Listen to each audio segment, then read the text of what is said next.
ফলগুলো মলে পরিণত হয়ে যায়, অর্থাৎ শোধন হয়ে যায়। নিতাই গৌর হরি বল, হরি বল।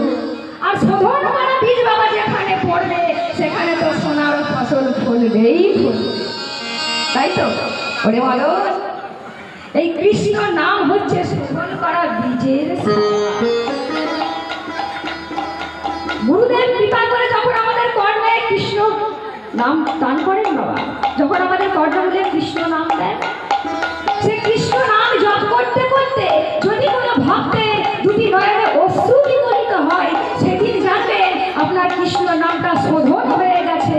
আর তখন যদি কোনো মৃত মানুষের কর্ণে ওই নাম জপ করা হয়, সেই মৃত মানুষের দেহে নতুন করে প্রাণের সঞ্চার হবেই হবে। তাই গৌর হরি বল।